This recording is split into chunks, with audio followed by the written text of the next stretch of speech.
Hi everyone, welcome. I'm James Yotis, Preps Editor here at the Journal, joined again by Ken Sickinger, former Preps Editor, Journal staff writer. We're taking it outdoors today.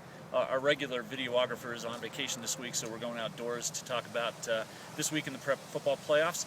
We got some really good. This is when it really starts to get fun now. We're into state quarterfinal action for 5A and 4A and 3A. We got 3 games here in the metro area in 5A just on Friday night. 2 of them at Wilson Stadium on Friday afternoon.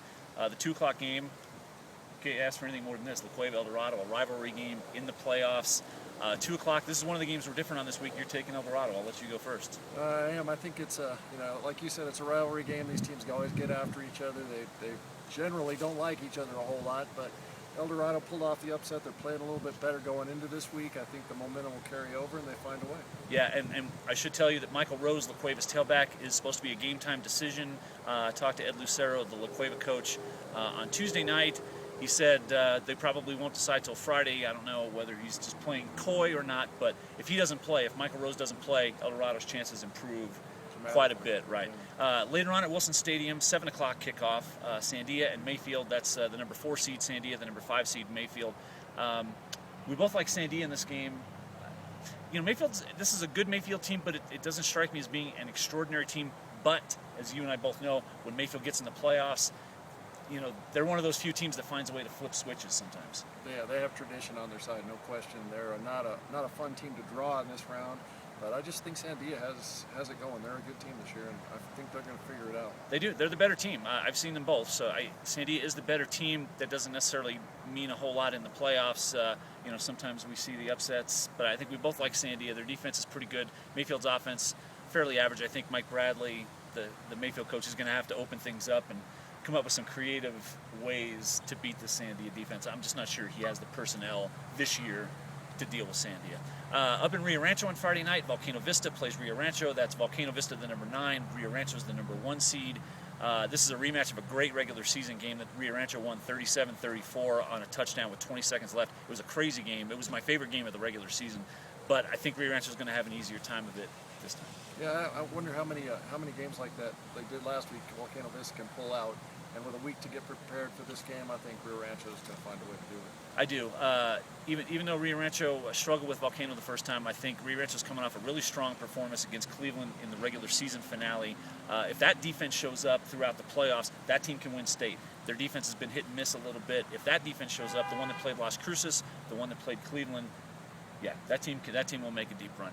The other 5A game Friday night, Clovis and Las Cruces down at the Field of Dreams. Quick thoughts on that one. We both like Las Cruces here. Kamal Cass, though, we should mention, 2,500 yards, 35 touchdowns for Clovis this year.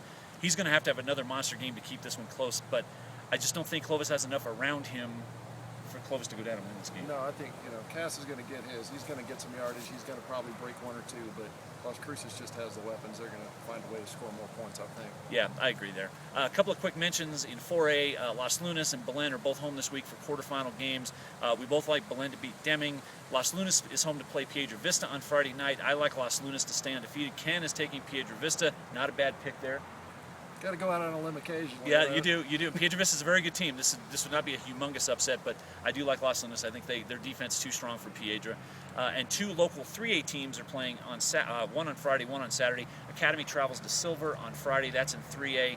We both like Silver there. I think that's just too much of a task for Academy to go down there and win. And then Hope is at St. Mike's on Saturday. Interesting game. The last 2 playoff games between these 2 teams have been decided by like a total of, or the last 2 games have been decided by like a total of 6 points.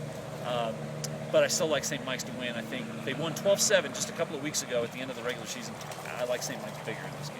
Yeah, they're very consistent all year long. They find a way to get it done, and I think they will again. Yeah, and St. Mike's had about 9 kids get benched for personnel or for rules violations, I should say, in that game with Hope a couple of weeks ago. All those guys will be back for this one. I think that will probably make the difference. Even though Hope is as healthy as it's been all year, I think we both like St. Mike's. If you want to see all of our picks, read the Thursday Journal. I know it's Thanksgiving Day. Find a copy. All our picks, you can read them tomorrow, Thursday morning in the Journal. And Ken and I will be back next week. We'll be back in the studio, I think, next week. Anyway, we want to thank Rick Wright, our illustrious Lobo beat writer, for taking us outdoors today and helping us out. Happy Thanksgiving. We'll see you next week.